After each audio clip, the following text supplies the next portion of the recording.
Over the past few years, I've seen the sentiment grow of video games not being fun, and I completely disagree with the idea that video games aren't fun anymore, and I have proof. But before we get to that, we need to go back to the beginning. Okay, maybe not that beginning. Go forward a bit. Okay, great. The beginning.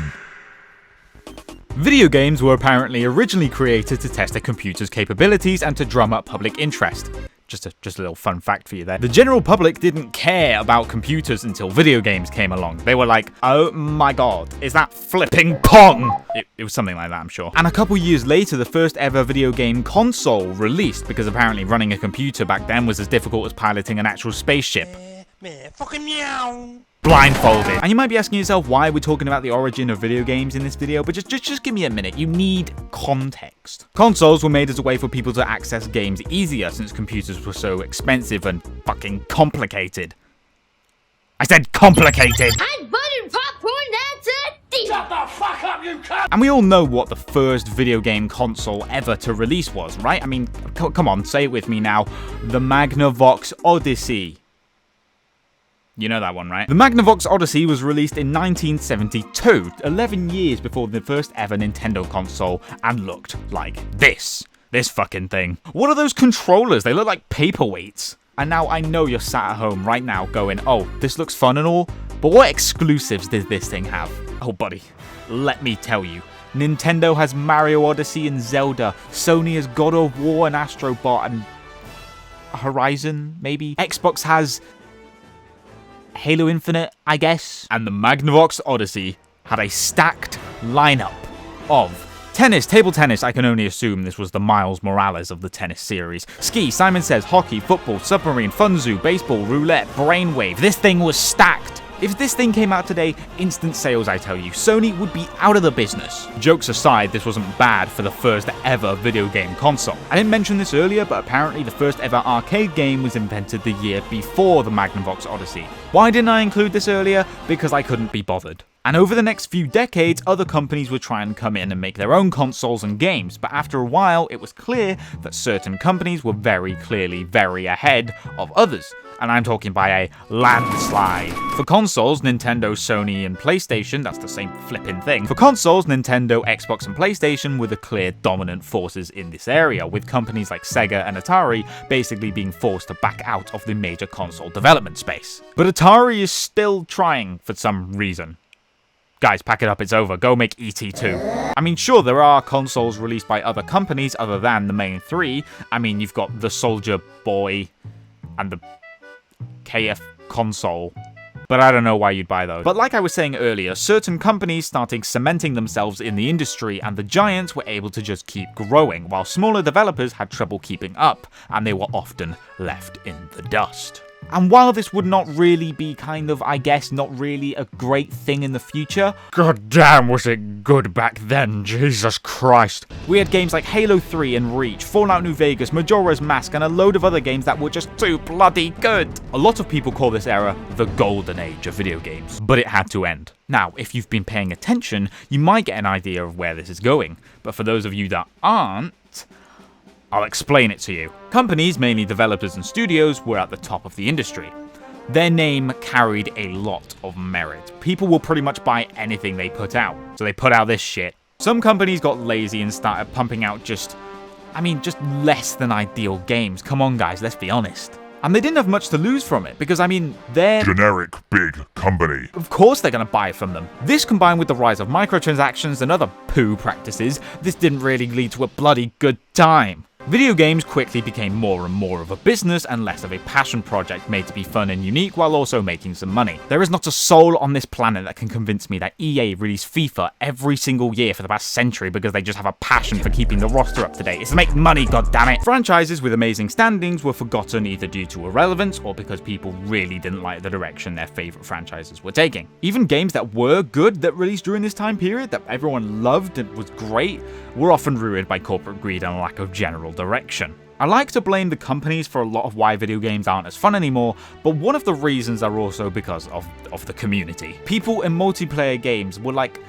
really trying a little too hard. Why can't I Multiplayer games got competitive quick, and unless the developers did something, the games would end up being hyper sweaty and competitive, and the average player wouldn't be able to play anything. Other companies just wanted to be the game that changed the industry with their graphics or whatever the hell they're trying to do these days. And I don't know why, because video game graphics have kind of reached their peak, like, realistic effect. Let's calm it down, Sony, okay? Some games prioritize their hyper-realistic graphics over anything, and the game just ended up being meh.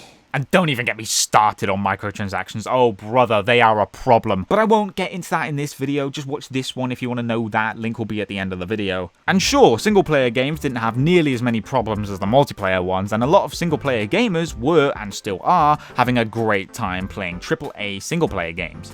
But even some single-player games have microtransactions, or they're unfinished, and have terrible practices that really make any normal person confused. And with all this stuff happening, you know, things like developers being lazy or forced to make games they don't want to make, video games needing to sell an unrealistic amount of copies to make any kind of profit. I'm looking at you, Spider-Man 2. Games being ruined by a focus on impressing shareholders with epic sexy graphics or microtransactions. It can be understanding as to why a lot of people felt like video games aren't fun anymore. And it made a lot of sense.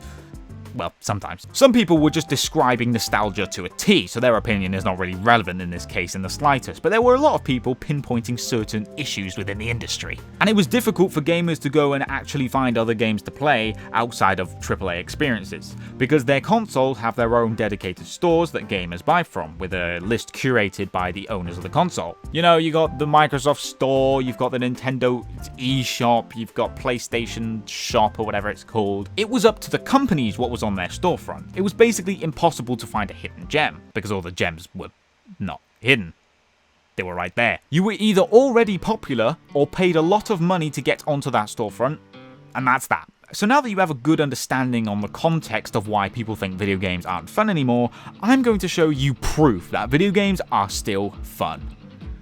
We got there in the end, didn't we? So what saved gaming? What brought a lot of people the joys of gaming that they had long since thought was dead?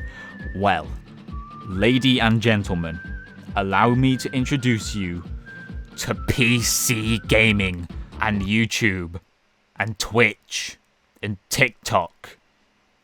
And developers can release basically anything on PC. New games are coming out every day on Steam for players to play. And every now and then someone might find a hidden gem of a game. A game that's different and unique. A game that captures the feeling you felt all those years ago when you first played your first game. A game that prioritizes fun. These games are played by a few people, the word of mouth starts to spread, a YouTuber or streamer gets their hands on the game, the content gets popular, people go check it out, the game blows up overnight, and they end up getting console releases. But why is this only happening now? Well, PC gaming is a lot easier and cheaper than ever before. Well, depends on what you're playing, really. A lot more people play PC games than they did back in the day when consoles first got started, which is why consoles have been struggling a little more in recent years to get as many sales as their older counterparts. Especially because the PS2 just materializes sales these days. I don't know how that's still happening. How about we take a look at some of the games that reinvigorated the gaming spirit for a lot of people? Among Us was released by those guys that made Henry Stickmin in 2018, and it got not a lot of players, I'll be honest with you. But after the streamer Soda Poppin played the game in 2020, oh boy, did it blow up. Among Us was a very simple game. There are two teams, crewmates and imposters. The crewmates had to complete tasks. If they completed the tasks, they won the game. The imposters had to kill the crewmates and remain undetected until they were all eliminated. It was basically Cluedo, but with little guys instead. The game was simple, and the fact that the game relied heavily on communication between the players meant that no matches would be the same. What I just described to you was basically the entire game. That's all you do, and it took off. 5 years later, Among Us still has a healthy player base, and sure, since then Among Us has gotten a little more monetized, but it still keeps the goal of fun in the forefront, even after 7 years. Lethal Company was made by one guy. One whole guy.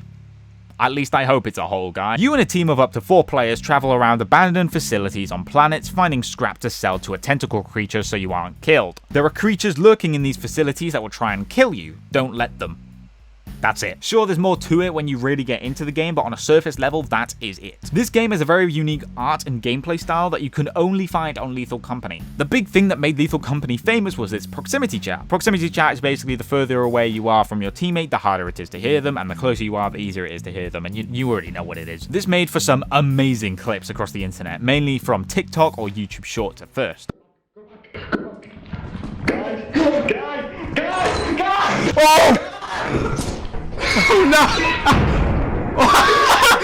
And the bar for entry for this game was super low, $10 for this game. That's all you need to pay, and you can play everything in this game.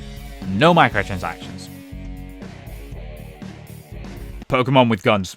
Palworld is the only game on this list that I haven't played for myself, but I want to talk about it because it kind of blew up the world. From what I can gather, this game is basically just doing what Pokemon has been doing, but in slightly different ways that make it a lot more unique and interesting from recent Pokemon games, which kind of just do the same thing.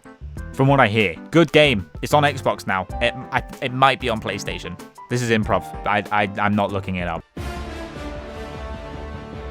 Helldivers 2 was made by Arrowhead Game Studios, who had PlayStation's very own Sony backing them, so this wasn't really a small game. But Arrowhead itself was a small company, and from what I can gather, Sony didn't have much input on the development. They just gave them a bunch of money. Helldivers 2 quietly released and almost instantly blew up due to its incredibly fun gameplay, hilarious dialogue and world building, and its overall focus on fun. Every time Helldivers releases an update, hundreds of thousands of people go to play the game. This relatively unknown franchise has gotten so big thanks to how well the game was made, it's getting its own movie. That's kind of crazy.